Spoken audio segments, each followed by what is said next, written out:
Listener's note, warning. This show is loaded with gist so powerful, it might just push you into a relationship and straight down the aisle. If you're not ready to hear wedding bells and say yes, say yes, say yes, say yes, listen at your own risk. Edgar doesn't lie. Check Edgar out.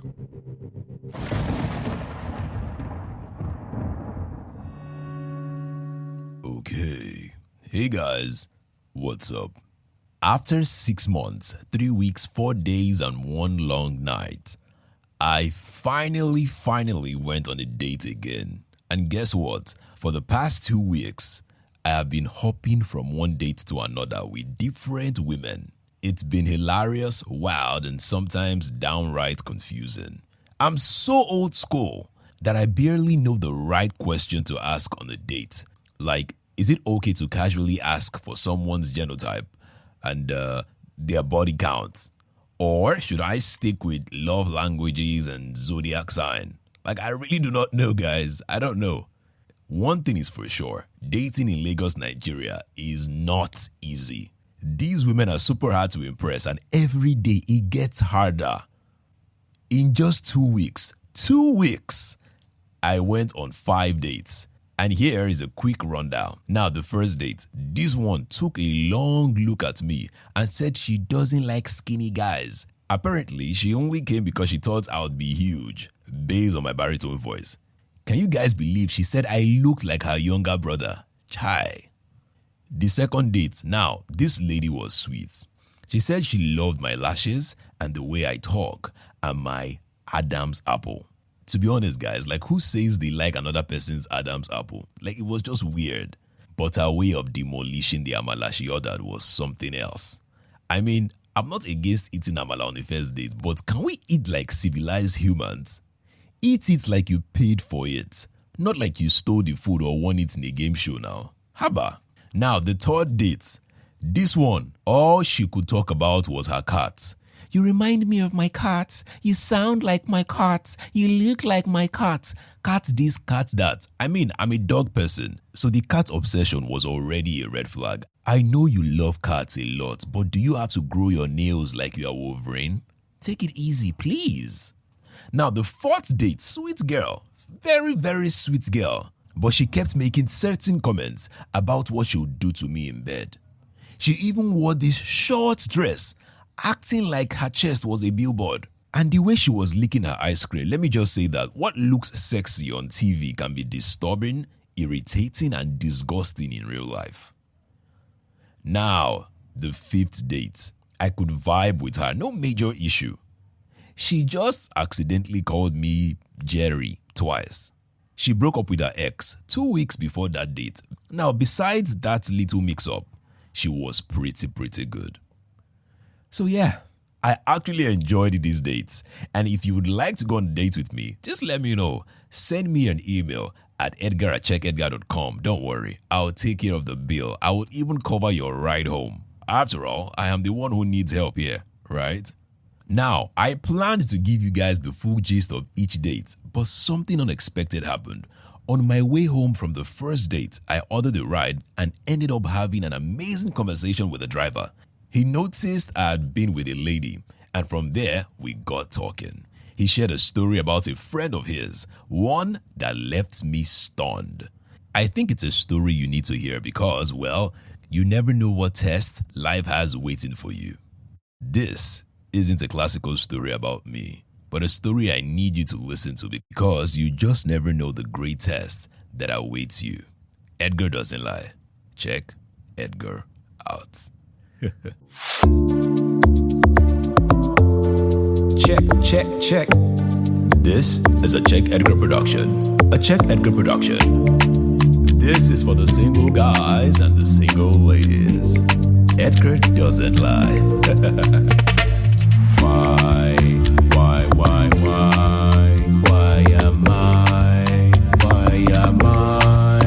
am I still single? Still single.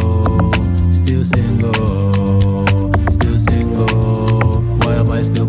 I want a wife and a family. This kind of life is not right for me. I told my guys how things can be. When I fall in love, I fall for real. I know you want me, don't waste my time. I so please be mine. God, please, why? If there is one thing I can't stand about Nigerian cab drivers, it's how they always have a way of nosing into matters that don't concern them. If they are not throwing in their 2 cents about the president or giving unsolicited advice on the economy, they are asking questions about sports or going on about one ancient Yoruba movie their grandfather wrote. But hey, driving for hours in Lagos can be tough. Besides battling the chaotic traffic, they endure other drivers' madness and the overall craziness that is Lagos. So sometimes I play along and indulge in their conversations. And let me tell you, this particular cab ride was one I wasn't going to forget anytime soon. The moment I got in, the driver looked at me with a smile on his face and said, "Fine boy, that girl like you." Now, on a regular day, I might have ignored him, but let's be honest, I was looking too sharp not to accept the compliments. And besides, the girl I went on a date with didn't even acknowledge the effort I'd put into looking good. So I replied with, "Thanks. You too are handsome." He started laughing with one toothpick in his mouth like that. This guy was laughing. Then he asked, "Ha, Oga, now your baby that?" I thought about ignoring him again, but I remembered this movie I'd watched on African Magic about a cab driver who drove a man to riches. So I decided to be humble. I told him, no, she wasn't my babe. I'm still single, looking for the right one. When he heard I hadn't dated since 2018, he screamed as if I had killed someone. The driver nearly parked the car out of shock. Now, listen, there are many people who have never dated in their lives. Why is he making my own case look like the worst? He asked if I was even attracted to the girl I took on a date. And I told him she spent the whole night drinking water as if she just escaped the desert. I don't think I could ever date her. She's not even my type. We both laughed and laughed about it. I told him that she had also made a comment about how my voice didn't match my body. Do you know that this driver said he nearly cancelled the ride when he heard my voice on the phone because he thought I was a kidnapper? We laughed some more, but I made a mental note to give him just 1 star for that nonsense joke. Then he started telling me about his wife and 3 girlfriends. Yes, you heard that right. This driver was the real MVP of the street. He explained that he married his wife because she got pregnant by mistake and got forced to marry her. But the love of his life was actually his 2nd girlfriend. I was like, okay. But what about girlfriend number 1 and girlfriend number 3? He said girlfriend number 3 was someone he met on the job and he had fallen for her instantly. He takes her to work and picks her up every day for free. He said that one proudly. I asked if he thought she might be using him, but he just laughed and said he too was using her. She cooks for him and sometimes she even stays over at his place. As for girlfriend number 1, turns out she owns the car he was driving. I asked if his wife was aware of the other women. He said no. He told his wife that girlfriend number 1 is his boss and that girlfriend number 3 is his sister's friend. She doesn't even know about girlfriend number 2. My dear, Nigerian men will stain your white. I couldn't help but laugh. This cab driver is a bad guy. He then asked me about my ex and how we broke up, but that's a story I'll save for another day. For now, I gave him a bit of the gist and he laughed so hard. The old man started dropping words of wisdom about love. According to him, every Nigerian woman wants 3 things. A man who gives them peace, a man who is there financially, and a man who supports them no matter what. Simple.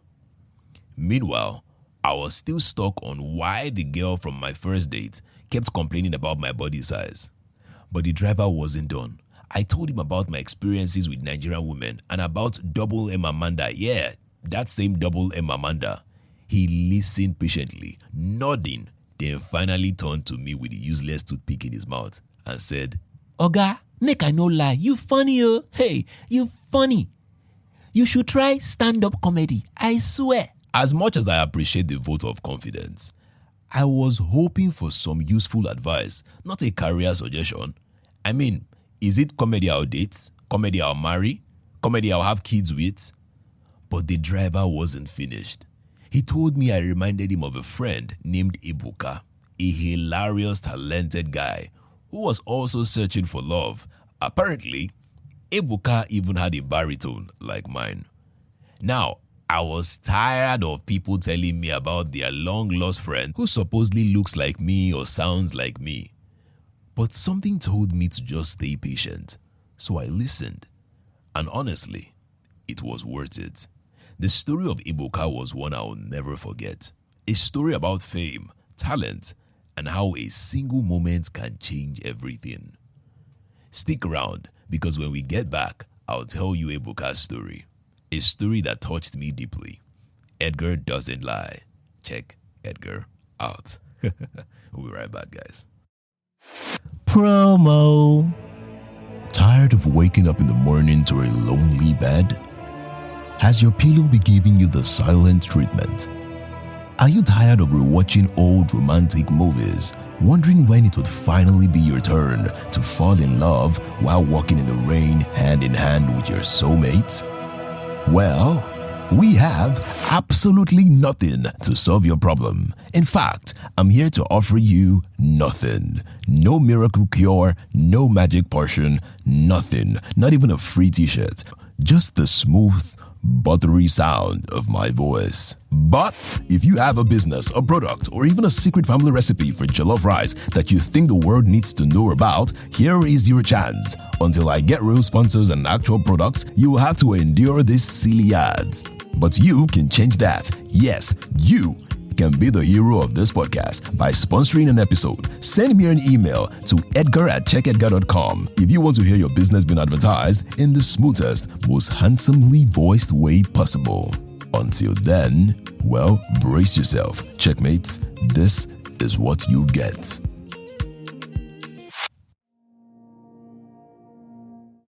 Ebuka was what you would call a proper Lagos hustler. There wasn't a job in the world Ebuka wouldn't take on, whether it was cleaning houses, manning the gates, or working at a restaurant. He did it all, and he did it well.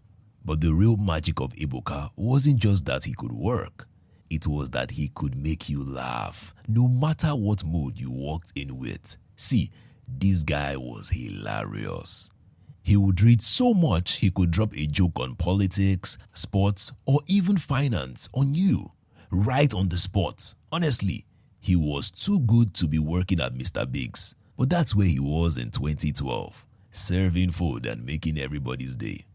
Now, at this Mr. Biggs, people actually lined up just to be served by Ebuka. The guy would sing a song about what you were wearing, danced around as he served, and hit you with jokes so wicked you'd be tearing up with laughter. People loved him. Customers would sit in just to listen to Ebuka crack jokes and tips. He was raking them in. His boss loved him. The customers loved him. Ebuka was the life of that place. Things were going smoothly until one day, this wealthy businessman stepped into Mr. Biggs. Now, this guy didn't know Ebuka from Adam. He just came in for some snacks. But the moment he sat down, Ebuka clocked him and started roasting him, singing a song about his outfit. This man was laughing so hard he had tears in his eyes. You know those kind of jokes that are so painful and still they are very hilarious? Exactly. That was what Ebuka was serving this guy. The businessman liked him immediately, especially because Ebuka was his son's namesake. Plus, he knew just the right joke to drop. From that day, the guy kept coming back, asking for Ebuka and tipping him 5,000 naira every time with the same line, "You were born to be a star." So, around 2014, when Uber first hit Nigeria, Ebuka told his new benefactor he felt stuck at Mr. Biggs and wanted to try his hand at cab driving. He figured there was big money to be made in the Uber business, and the businessman agreed to help. He lent Ebuka one of his cars, and that was how Ebuka left Mr. Biggs to start his Uber business. Now, if you thought Ebuka was funny at Mr. Biggs, imagine him behind the wheels. This guy will get you laughing so hard on your ride that you would forget your problems. Passengers loved him, and many tipped him extra or took his number for private trips. Ebuka was that rare kind of driver you actually looked forward to seeing. Then one day, Ebuka picked up this lady on the island. From the moment she got in, he could tell she wasn't in a good mood. She looked tired, stressed, and probably pissed off about something at work. Ebuka tried his best tricks, cracked jokes after jokes, but she didn't even smile. He was so thrown off that, for the first time, his jokes were falling flat. So he thought, alright, maybe she's one of those ladies that like a bit of sexual jokes. So he cracked one about how big he was, down there. And for the first time, she cracked a smile. Seeing that he finally got in her attention, he kept the momentum going, diving into a whole routine about 459 different sex positions he knew. He made up names on the spot: kangaroo style, mosquito twist, baboon bend, and the woman was laughing so hard she could barely sit straight. Then she threw in a curveball and asked, Are you sure you know all these styles? Ebuka nodded like an agama lizard, boasting about his skills on bed with different women he had slept with. Then she dropped the bomb. If you're as good as you say you are, can you prove it? Now, Ebuka was taken aback. Prove it? Like, you want me to call one of them to testify? But she shook her head and told him there was a hotel nearby. She wanted him to show her right there, right then. Ebuka thought for a second. He was a jokester, not a homewrecker. But the way she kept insisting, he convinced himself she was serious. He double-checked and asked her again if she was really down for this, and she said that she was. They headed to the hotel. When they got to the room, they both freshened up. Ebuka cracked a few more jokes. She laughed, and soon, they were where they were. Everything seemed fine until she started laughing again in the middle of it. But this time, she wasn't laughing because it was funny. She was laughing like something was wrong. She told him she expected more from him and that he was moving too slowly. So Ebuka, being Ebuka, kicked things up a notch. Ebuka went to gear 3. That was when she started making some sound. And her eyes were turning blood red. At first, he didn't notice, but then she went quiet and limp. Ebuka looked down to see her eyes wide open, staring at him. She had stopped breathing. Ebuka panicked. Ebuka ran to the front desk, screaming for help. The staff rushed in, and within minutes, the police were there. They tried to open her phone, but they couldn't. Then a call came through from my love. They answered it thinking it was her boyfriend, but it was actually her mother. When her family arrived, it was complete chaos. The woman's father branded Ebuka a rapist and a murderer on the spot. No one cared that he was the funniest guy in Lagos. Ebuka couldn't crack a joke or get a word in edgewise. For the first time, Ebuka's jokes were not funny. They hauled him off to prison, and that's where he has been since 2015. When the cab driver told me this story, I was speechless. Ebuka, the man who could make anyone laugh, the guy born to be a star, had his whole life wrecked because of a few minutes of poor judgment. As I got out of the cab, the driver looked at me and said, I know say you know be Ebuka, but my brother, I beg, fear women. I laughed, I shook my head and gave him 5 stars, and I just went my way. But just as I got home, I saw a message from the girl I went on a date with. She was asking if I could come over and spend the night with her. I just looked up and said, nice one, devil, nice one. So if you're listening to this right now, let Ebuka's story be a lesson. Life comes at you fast, and sometimes the smallest choices can change everything. Guard your heart, think before you act.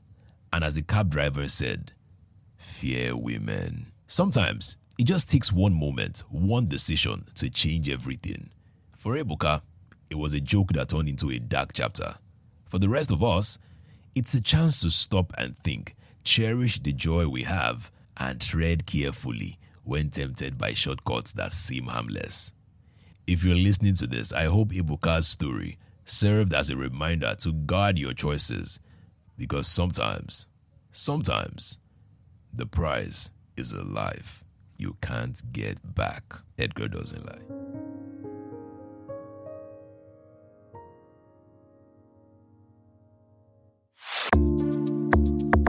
And that's the end of this week's episode. I hope you guys enjoyed it. If you did, then don't forget to subscribe and share this podcast with those who are single, dating, or married. Rate the podcast and please drop a comment. And yes, you can donate to support the podcast. $3 will go a long way.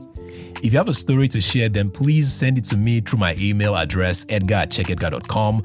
Or for a quicker response, you can chat me with the chat box on my website, www.checkedgar.com. I will respond in 3 hours. I promise. Edgar doesn't lie. Remember, the podcast ends the day I get married. So every Friday, I am always going to be here sharing stories with you guys. Now, don't forget to tell your friends, your beautiful friends, that Edgar is single and he would love to go on a date with them. Just send a message to my email at edgar@checkedgar.com. Edgar doesn't lie. Check Edgar out. See you guys next week Friday. Love you guys. Mwah.